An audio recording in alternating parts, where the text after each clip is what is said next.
അല്ലാഹു തആല നമ്മെ സൃഷ്ടിച്ചത് അല്ലാഹുവിനെ ഇബാദത്ത് ചെയ്യാൻ വേണ്ടിയാണ്.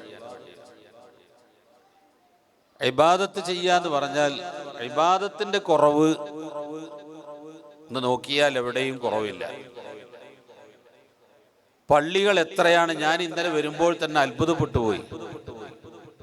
എത്ര പള്ളികളാണ് എനിക്ക് കാണാൻ സാധിച്ചത്. ഇവിടെ തന്നെ ഈ പരിസര പ്രദേശത്ത് നോക്കിയാൽ ധാരാളം പള്ളികൾ. ആ പള്ളികളൊന്നും വെറുതെ ഉണ്ടാക്കിയിട്ടതല്ല, അത് പൂട്ടിക്കിടക്കുകയുമല്ല. അവിടെ എല്ലാം നിസ്കരിക്കാൻ ആളുണ്ട്. ജുമാഅക്കാണെങ്കിലും ജമാഅത്തുകൾക്കാണെങ്കിലും പള്ളികളിലൊക്കെ നിസ്കരിക്കാൻ ആളുണ്ട്. എന്ന് പറഞ്ഞാൽ ഇബാദത്തുകൾ അതിൻ്റെ മുറ പോലെ നടക്കുന്നുണ്ട്. എല്ലാവരും നിസ്കരിക്കുന്നവരാണ്. നോമ്പ് നോൽക്കാത്ത ആരും നമ്മുടെ കൂട്ടത്തിലില്ല. ഇബാദത്തുകളെല്ലാം നടക്കുന്നുണ്ട്. പക്ഷേ ആ ഇബാദത്തുകൾക്ക് പറയപ്പെട്ട ഗുണം അനുഭവിക്കുന്നുണ്ടോ നാം എന്ന് നാം ചിന്തിച്ചു നോക്കിയാൽ അതിന് ഫലം കിട്ടുന്നില്ല എന്നായിരിക്കും മറുപടി. ഇന്നസ്സലാത്ത തൻഹാ അനിൽ ഫഹ്ശാഇ വൽ മുൻകർ. അല്ലാഹു ഖുർആനിൽ പറയുന്നു, ഇന്നസ്സലാത്ത, നിശ്ചയം നിസ്കാരം, തൻഹാ അനിൽ ഫഹ്ശാഇ വൽ മുൻകർ, നിസ്കരിക്കുന്ന ഒരു മനുഷ്യന്റെ പക്കൽ നിന്ന് ഒരു തരത്തിലുള്ള ദോഷങ്ങളും സംഭവിക്കില്ല. നിസ്കരിക്കുന്ന ഒരു മനുഷ്യനിൽ നിന്ന് ഒരു തെറ്റും സംഭവിക്കാതെ ആ നിസ്കാരം അവനെ ആ തെറ്റുകളെ തൊട്ട് തടയും. ഇത് ഖുർആനിൽ അല്ലാഹ് പറഞ്ഞതാണ്, സംശയിക്കാൻ പാടില്ല. അത്രയൊന്നും ഉണ്ടാവൂല, അത് കുറച്ച് ഉഷാറാക്കി പറഞ്ഞതായിരിക്കാം എന്നാർക്ക് തോന്നുന്നോ, അള്ളാഹുവിന്റെ കലാമായ ഖുർആനെ പറ്റി ഇസ്ലാമിക് സൊസൈറ്റിയിൽ നിന്ന് അവൻ പുറത്താണ്. അള്ളാഹുവാണിത് പറഞ്ഞത്, അത് തീർച്ചയാണ്. അതൊന്ന് പർവ്വതീകരിക്കാനോ വലുതാക്കി പറഞ്ഞത് നമ്മളൊന്ന് ഉഷാറാക്കാൻ വേണ്ടി പറഞ്ഞതല്ല, ഉള്ളതുപോലെ തന്നെ പറഞ്ഞതാണ്. പക്ഷെ നമ്മെ സംബന്ധിച്ചിടത്തോളം നിസ്കാരം, ആ നിസ്കരിക്കുന്ന മനുഷ്യൻ രാവിലെ സുബഹി നിസ്കാരം കഴിഞ്ഞ് പുറത്തേക്കിറങ്ങി വന്ന് ഒരു ചായ കുടിക്കണമെന്ന ഉദ്ദേശത്തോടു കൂടി തൊട്ടടുത്തുള്ള ഒരു കടയിൽ കയറി, ഒരു ഹോട്ടലിൽ കയറി ചായ കുടിച്ചുകൊണ്ടിരിക്കുമ്പോൾ പത്രം വന്നത് വായിക്കാൻ ഒരുങ്ങിയാൽ, അല്ലെങ്കിൽ ആരെങ്കിലും ഒരു ചർച്ച തുടങ്ങിയിട്ടാൽ എത്ര മനുഷ്യന്മാരെ ഗീബത്ത് അവിടെ വെച്ച് പറയും. ആ സുബഹി നിസ്കരിച്ചതിന്റെ കൂലി നമ്മൾ ആരെ പറ്റിയാണോ ഗീബത്ത് പറയുന്നത് അയാൾക്ക് അങ്ങ് സമ്മാനിക്കുകയാണ്. നമ്മൾക്ക് അതിന് കൂലി ഇല്ലാതാകുകയാണ്. ഈ നിസ്കരിക്കുന്ന മനുഷ്യൻ ഗീബത്ത് പറയാൻ പറ്റുമോ? നിസ്കരിക്കുന്ന മനുഷ്യൻ കളവ് പറയുമോ? നിസ്കരിക്കുന്ന മനുഷ്യനിൽ നിന്ന് വ്യഭിചാരം സംഭവിക്കുമോ? വ്യഭിചാരം എന്ന് പറഞ്ഞാൽ എന്താണ്? വ്യഭിചാരം എന്ന് പറഞ്ഞാൽ മനുഷ്യന്റെ ശരീരത്തിലെ ഓരോ അവയവങ്ങൾക്കും വ്യഭിചാരമുണ്ട്. കണ്ണിന്റെ വ്യഭിചാരം സിനൽ ഐനി അന്നദറു, സിനൽ ഐനൈനി, രണ്ട് കണ്ണുകൾക്കും വ്യഭിചാരമുണ്ട്. അതെന്താണ്? നോക്കുക എന്നതാണ്. ഒരു പെണ്ണിനെ നോക്കുക എന്നത് കണ്ണിന്റെ വ്യഭിചാരമാണ്. കാലിന്റെ വ്യഭിചാരം അതിനുവേണ്ടി നടക്കുക എന്നതാണ്. കയ്യിന്റെ വ്യഭിചാരം സ്പർശിക്കുക, തൊടുക എന്നതാണ്. ഒരു പെണ്ണിനെ തൊടുക എന്നതാണ്. കേൾക്കുക, ചെവിയുടെ വ്യഭിചാരം അത് സംബന്ധമായ സംസാരങ്ങളും സെക്സുകളും കേൾക്കുക എന്നതാണ്. വൽ ഫർജു യുസദ്ദിഖുഹു, ഈ അവയവങ്ങളൊക്കെ ഈ പ്രവർത്തനം ചെയ്യുന്നു എങ്കിൽ അത് പരിപൂർണമായിട്ട് യാഥാർത്ഥ്യമാക്കി കൊടുക്കൽ അവന്റെ മുഖ്യഭാഗമാണ്. എല്ലാ അവയവങ്ങൾക്കും വ്യഭിചാരമുണ്ടെന്ന് മുത്തുനബി പഠിപ്പിക്കുന്നു. നിസ്കരിച്ച് പുറത്തിറങ്ങിയ മനുഷ്യന്റെ പക്കൽ നിന്ന് ഹറാമായ ഒരു പ്രവൃത്തി, ഒരു നോട്ടം, ഒരു സംസാരം, ഒരു കേൾവി, ഒരു സ്പർശനം, ഒരു നടത്തം അവരിൽ നിന്ന് വരാൻ പാടുണ്ടോ? ഇന്ന് വരുന്നില്ലേ? സംഭവിക്കുന്നില്ലേ? അള്ളാഹു പറഞ്ഞിടത്താണോ കുഴപ്പം? അതൊരിക്കലും ചിന്തിക്കാൻ പാടില്ല. പിന്നെ എവിടെയാണ് പ്രശ്നം? പ്രശ്നം നമ്മുടെ നിസ്കാരത്തിന് പറ്റിയ അബദ്ധമായിരിക്കണം. ആ നിസ്കാരത്തിന്റെ കൃത്യമായ രൂപത്തിൽ ആയിരിക്കില്ല. അപ്പൊ ഇബാദത്തുകൾ ഉണ്ട്, ഇബാദത്തുകൾ അതിന്റെ കൃത്യമായ രൂപത്തിൽ ആകുന്നില്ല. എല്ലാ ഇബാദത്തും അങ്ങനെ തന്നെയാണ്. നിസ്കരിച്ചു എന്നതുകൊണ്ടായില്ല, ആ നിസ്കാരം അള്ളാഹു സ്വീകരിക്കണം. ചെയ്തു എന്നതുകൊണ്ട് അള്ളാഹു സ്വീകരിക്കണമെന്നില്ല. നിങ്ങൾ നോക്ക്, പരിശുദ്ധ കഅബാലയം ആരാ നിർമ്മിച്ചത്?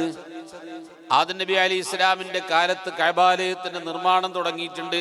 ആദം നബി നിർമ്മിച്ചു, ശേഷം കുറെ നബിമാർ നിർമ്മിച്ചിട്ടുണ്ട്. കൂട്ടത്തിൽ പ്രസിദ്ധമായ നിർമ്മാണം, കഅബയുടെ പുനർനിർമ്മാണം ഇബ്രാഹിം നബി അലൈഹി ഇസ്ലാമിൻ്റെതാണ്. അല്ലാഹു തആല പറഞ്ഞു, ഇബ്രാഹിം നബി അലൈഹി ഇസ്ലാമിനോട് കഅബ ഒന്ന് പുനരുദ്ധരിക്കണം.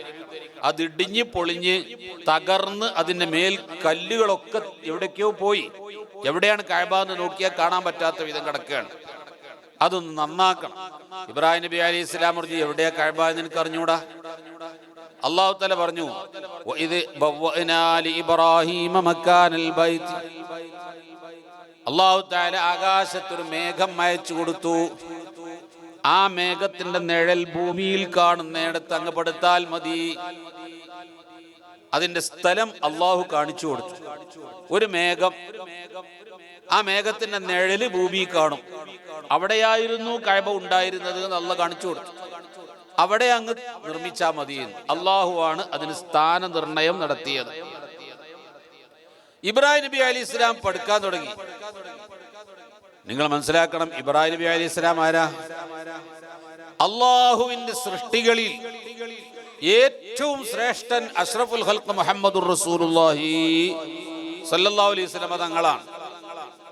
റസൂലുള്ള കഴിഞ്ഞാൽ രണ്ടാം സ്ഥാനത്ത് നിൽക്കുന്ന ആളാണ് ഇബ്രാഹിം നബി അലൈഹി ഇസ്ലാം. വളരെ വളരെ അള്ളാഹു ബഹുമാനിച്ച വ്യക്തിയാണ്. ആ ഇബ്രാഹിം നബിയാണ് കഅബയുടെ നിർമ്മാണം നടത്തുന്നത്. ഒരു ബിൽഡിംഗ് നിർമ്മിക്കുമ്പോൾ അതിന് സിമന്റ് കൊണ്ടുപോയി കൊടുക്കാൻ, കല്ലെടുത്ത് കൊടുക്കാൻ, അതിന് വെള്ളം പാർന്നു കൊടുക്കാൻ ഒരു സഹായിയായിട്ട് ഒരു ഹെൽപ്പറെ അതിന്റെ കൂടെ നമ്മൾ വെക്കാറുണ്ടല്ലോ. മേൽ ജോലിക്കാരന്, അതിന് കൃത്യമായ ജോലിക്കാരന് ശമ്പളം കൊടുക്കുന്നതിന്റെ, അതിന് കൂലി കൊടുക്കുന്നതിൽ നിന്ന് അല്പം കുറച്ച് കയ്യാളായി പ്രവർത്തിക്കുന്ന, സഹായിയായി പ്രവർത്തിക്കുന്ന ആൾക്ക് കൊടുക്കുന്നിടത്ത് ഉണ്ടാവാം. ഒരാൾ സഹായത്തിനുണ്ടാവും. എവിടെ ബിൽഡിംഗ് എന്തൊരു പണിയെടുക്കുകയാണെങ്കിലും ഒരു ഹെൽപ്പറായിട്ട് ഒരാളുണ്ടാവും. കഅബത്തിന്റെ നിർമ്മാണം ഇബ്രാഹിം നബി അലൈഹി ഇസ്ലാം നടത്തിയപ്പോൾ ആരാണ് ഇബ്രാഹിം നബിക്ക് ഹെൽപ്പ് ചെയ്തു കൊടുത്ത ഹെൽപ്പർ? ആരാണ് അതിന്റെ സഹായി? നബിയുല്ലാഹി ഇസ്മായിൽ അലൈഹിസ്സലാം. ഒരു ബിൽഡിങ്ങിന്റെ നിർമ്മാണത്തിന് ഒരു എഞ്ചിനീയർ ഉണ്ടാകില്ലേ? കഅബത്തിന്റെ എഞ്ചിനീയർ ആരാ? മുഖറബുൽ അംലാക് മലക്ക് ജിബ്രീൽ അലൈഹിസ്സലാം. ഇടക്കിടക്ക് വന്നിട്ട് നിർദ്ദേശം കൊടുക്കുന്നു, ഇതാ ഈ കല്ലിങ്ങനെ വെക്കണം, അവിടെ അത്ര നീളം വേണം, അത്ര വീതി വേണം എന്നുള്ള നിർദ്ദേശം അടിക്കടി ജിബ്രീൽ അലൈഹിസ്സലാം നൽകിക്കൊണ്ടിരിക്കും. മേൽനോട്ടക്കാരൻ അല്ലാഹുവാണ്.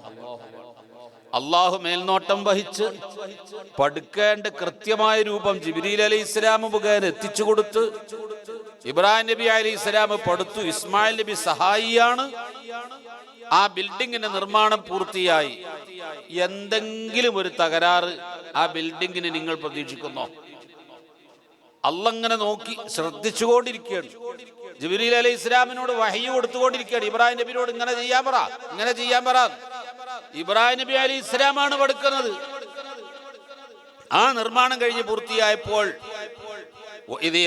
ഇബ്രാഹിമുൽ ഖവാഇദ മിനൽ ബൈത്തി വ ഇസ്മാഈലു റബ്ബനാ തഖബ്ബൽ മിന്നാ ഇന്നക അൻതസ് സമീഉൽ അലീം. കഅബയുടെ നിർമ്മാണം പൂർത്തിയായപ്പോൾ ഖുബൈസ് പർവ്വതത്തിന്റെ മുകളിൽ കയറി, അല്ലെങ്കിൽ സഫായുടെ മുകളിൽ കയറി ഇബ്രാഹിം നബി അലൈഹിസ്സലാമും ഇസ്മായിൽ നബിയും ദുആ ചെയ്യുകയാണ്. റബ്ബനാ തഖബ്ബൽ മിന്നാ, ഞങ്ങളിൽ നിന്ന് ഇത് സ്വീകരിക്കണമേ അല്ലാഹ്. എന്തെങ്കിലും ഒരു തകരാറ് ആ ബിൽഡിങ്ങിനുണ്ടോ? പിന്നെ എന്തിനാ റബ്ബനാ തഖബ്ബൽ മിന്നാ ദ്വാരക്കണത്? ചെയ്തു എന്നതുകൊണ്ടായില്ല. അള്ളാഹു ഇത് സ്വീകരിച്ചു കിട്ടണം. അള്ളാഹുവിനത് സ്വീകരിക്കാം, സ്വീകരിക്കാതിരിക്കാം, രണ്ടിനും അധികാരമുണ്ട്. നമ്മൾ നിസ്കരിച്ചു എന്നതുകൊണ്ട് അള്ളാഹ് സ്വീകരിക്കണമെന്നില്ല. അതുകൊണ്ട് എന്ത് വേണം? സുന്നത്ത് തന്നാ റബ്ബനാ തഖബ്ബൽ മിന്നാ മുതൽ അവസാനമിൽ നീ ചൊല്ലൽ. എന്തൊരു നല്ല കാര്യം ചെയ്താലും റബ്ബനാ തഖബ്ബൽ മിന്നാ, പടച്ചവനെ നീ ഇത് സ്വീകരിക്കണമേ എന്ന് പറയണം. നിസ്കാരം കഴിഞ്ഞ് അവിടെ ഇരുന്ന് റബ്ബനാ തഖബ്ബൽ മിന്നാ, പടച്ചവനെ ഞങ്ങൾ നിസ്കരിച്ചു, ആ നിസ്കാരം നീ സ്വീകരിക്കണമേ അല്ലാ. പറയാൻ പലർക്കും സമയമില്ല, അപ്പോഴേക്ക് ധൃതിയായി. അങ്ങനത്തെ ഒരു സന്ദർഭത്തിൽ മൊബൈൽ വരും. അപ്പൊ നിസ്കാരം സലാം വീട്ടിയ ഉടനെ ആ മൊബൈലും എടുത്തിട്ട് പുറത്തോട്ട് പോവാണ്. അള്ളാഹുവിന്റെ നിസ്കാരം സ്വീകരിക്കണേ എന്ന് ദ്വാരക്കാൻ ഉസ്താദ് മിഹ്റാബിൽ ഇരുന്നിട്ട് ഇമാമ് ദ്വാരക്കുമ്പോ ഒരു ആമീൻ എന്ന് പറഞ്ഞിട്ടെങ്കിലും അതിൽ ചേർന്നുകൊണ്ട് ഞങ്ങൾ എല്ലാവരുടെ നിസ്കാരവും നീ സ്വീകരിക്കണമേ എന്ന് പറയാൻ നമുക്ക് സമയമില്ല. ഇബാദത്തുകളുണ്ട്, പള്ളികളുണ്ട്, അവിടെ നിസ്കാരത്തിന് ആളുണ്ട്, നോമ്പിന് ആളുണ്ട്, ഖുർആൻ ഓതുന്നവരുണ്ട്, ദാനധർമ്മം ചെയ്യുന്നവരുണ്ട്, സൽക്കർമ്മങ്ങളും ഉണ്ടായത് കൊണ്ട് മാത്രമായില്ല, അത് അല്ലാഹു സ്വീകരിച്ചു കിട്ടിയെങ്കിലേ രക്ഷപ്പെടുകയുള്ളൂ. റബ്ബ് അത് സ്വീകരിച്ചില്ലേ ഒരു പ്രയോജനവും ആ ആരാധന കൊണ്ട് ഇല്ല. ഒരുപാട് ഇബാദത്ത് ചെയ്തു എന്നതുകൊണ്ടും രക്ഷപ്പെട്ടോളണം എന്നില്ല. ഒരു ദിവസം 1000 റക്അത്ത് സുന്നത്ത് നിസ്കരിക്കുന്ന മഹാനാണ് ആമിർ ഇബ്നു ഖൈസ് റളിയല്ലാഹു അൻഹു. ഡെയിലി 1000 റക്അത്ത് സുന്നത്ത് നിസ്കരിക്കും ആമിർ ഇബ്നു ഖൈസ് റളിയല്ലാഹു അൻഹു. മരണം അടുത്തപ്പോൾ, മരണത്തിന്റെ അടയാളങ്ങൾ കാണാൻ തുടങ്ങിയപ്പോൾ താൻ കരയാൻ തുടങ്ങി. ആമിർ ഇബ്നു ഖൈസ് റളിയല്ലാഹു അൻഹു കരയാൻ തുടങ്ങി. മക്കൾ ചെന്നിട്ട് ആശ്വസിപ്പിച്ചു, ഉപ്പാ നിങ്ങൾ എന്തിനാണ് കരയുന്നത്? നിങ്ങൾ നിത്യവും 1000 റക്അത്ത് സുന്നത്ത് നിസ്കരിക്കുന്ന ആളല്ലേ, നിങ്ങൾ എന്തിനാണ് കരയുന്നത് എന്ന് ചോദിച്ചപ്പോൾ ആ വാപ്പ പറയുന്നു, ആമിർ ഇബ്നു ഖൈസ് റളിയല്ലാഹു അൻഹു പറയുന്നു, പരിശുദ്ധ ഖുർആനിലെ ഒരു ആയത്താണ് എന്നെ കരയിപ്പിക്കുന്നത്. ഇന്നമാ യതഖബ്ബലുല്ലാഹു മിനൽ മുത്തഖീൻ. ഞാൻ നിത്യവും 1000 റക്അത്ത് സുന്നത്ത് നിസ്കരിച്ചിട്ടുണ്ട്. ഫറള് നിസ്കാരം ജീവിതത്തിൽ ഒരൊറ്റ നിസ്കാരം നഷ്ടപ്പെട്ടു പോയിട്ടുണ്ടെങ്കിൽ ആ മനുഷ്യന് സുന്നത്ത് നിസ്കരിക്കൽ ഹറാമാണ്. ഒരു ഫറള് നഷ്ടപ്പെട്ട മനുഷ്യനാണോ അയാൾ, ആ ഫറള് ഖളാ വീട്ടാതെ ഒരു സുന്നത്തും നിസ്കരിക്കാൻ പാടില്ല. ആ ഫറള് ഖളാ വീട്ടാതെ സുന്നത്ത് നിസ്കരിക്കാൻ പാടില്ലെന്ന് പറഞ്ഞ് നിസ്കരിക്കാതെ പുറത്തുപോയി. എന്നിട്ട് എന്താ പണി? പുറത്ത് കടയിൽ പോയിരുന്ന് വെറുതെ തമാശ പറഞ്ഞ് ചിരിക്കുകയാണ്, അതും ഹറാമാണ്. ഈ നിസ്കാരം ഖളാ വീട്ടാതെ വെറുതെ നഷ്ടപ്പെടുത്തുന്ന മുഴുവൻ സമയങ്ങളും ഹറാമാണ്. ആ നിസ്കാരം ഖളാ വീട്ടണം. ആമിർ ഇബ്നു ഖൈസ് റളിയല്ലാഹു അൻഹു 1000 റക്അത്ത് സുന്നത്ത് നിസ്കരിക്കുമെങ്കിൽ ജീവിതത്തിൽ ഒരൊറ്റ ഫറള് നഷ്ടപ്പെട്ടിട്ടില്ല. അന്നലക്ക് നിസ്കരിക്കുന്ന മഹാൻ പറയുകയാണ്, ഞാൻ നിസ്കരിച്ചത് കൊണ്ട് മാത്രമായില്ലല്ലോ, അല്ലാഹു തആല ആ നിസ്കാരം സ്വീകരിക്കുമോ? ഖുർആനിൽ റബ്ബ് പറയുന്നു, ഇന്നമാ യതഖബ്ബലുല്ലാഹു മിനൽ മുത്തഖീൻ. നിസ്കരിക്കുന്നവന്റെ നിസ്കാരമൊക്കെ ഞാൻ സ്വീകരിക്കും, ഇബാദത്തുകാരന്റെ ഇബാദത്ത് മുഴുവനും ഞാൻ സ്വീകരിക്കുമെന്നല്ല അല്ലാഹു പറഞ്ഞത്. ആര് എത്ര ഇബാദത്ത് ചെയ്താലും മുത്തഖീങ്ങളുടേത് മാത്രമേ ഞാൻ സ്വീകരിക്കുകയുള്ളൂ. എല്ലാവരും ഞാൻ സ്വീകരിക്കൂല. എനിക്കിഷ്ടപ്പെട്ട മുത്തഖീങ്ങളുടേത് മാത്രമേ ഞാൻ സ്വീകരിക്കുകയുള്ളൂ, എല്ലാവരുടേതും ഞാൻ സ്വീകരിക്കില്ല. അപ്പോൾ ഇബാദത്ത് കുറെ ചെയ്തു എന്നതുകൊണ്ടായില്ല, അല്ലാഹു സ്വീകരിച്ചു കിട്ടണം. അള്ളാഹിനോട് നിരന്തരം പറയണം, ഞാൻ ചെയ്തതെല്ലാം കബൂൽ ചെയ്യണേ അല്ലാ, സ്വീകരിക്കണേ അല്ലാ, നിരന്തരം ദ്വാരുന്നോണ്ടിരിക്കണം. നിസ്കാരം കഴിഞ്ഞാൽ അവിടെ ഇരുന്ന് ഒരു 5 മിനിറ്റേ വേണ്ടു. 5 മിനിറ്റ്, ചിലപ്പോൾ 5 മിനിറ്റും വേണ്ട. റബ്ബനാ തഖബ്ബൽ മിന്നാ ഇന്നക അൻത സമീഉൽ അലീം എന്ന് പറഞ്ഞ് ദുആ അവസാനിപ്പിക്കുമ്പോൾ, പടച്ചോനെ ഞങ്ങളെല്ലാവരും കൂടിയിട്ട് നിസ്കരിച്ചു. ജമാഅത്ത് നിസ്കാരത്തിന്റെ ആവശ്യം പറഞ്ഞെടുത്ത് പറയുന്നുണ്ട്. ജമാഅത്തായിട്ട് എന്തിനാ നിസ്കരിക്കുന്നത്? അതിന്റെ ഒരുപാട് ഫലങ്ങൾ പറയുന്നു. ഒരുപാട് ഫലങ്ങൾ പറയുന്ന കൂട്ടത്തിൽ ഒരെണ്ണം, സാധാരണക്കാരായ ആളുകളുടെ നിസ്കാരം അവർ ഒറ്റക്ക് ചെയ്യുമ്പോൾ അതിൽ പല അബദ്ധങ്ങളും സംഭവിക്കാൻ സാധ്യതയുണ്ട്. ജമാഅത്തായിട്ട് നിസ്കരിക്കുമ്പോ ഇമാമ് ഒരു പണ്ഡിതനാണ്, ബാങ്ക് വിളിച്ച ഉസ്താദും ഒരു പണ്ഡിതനാണ്, വേറെയും പണ്ഡിതന്മാരാ സദസ്സിൽ ആ നിസ്കാരത്തിൽ ഉണ്ടാകും.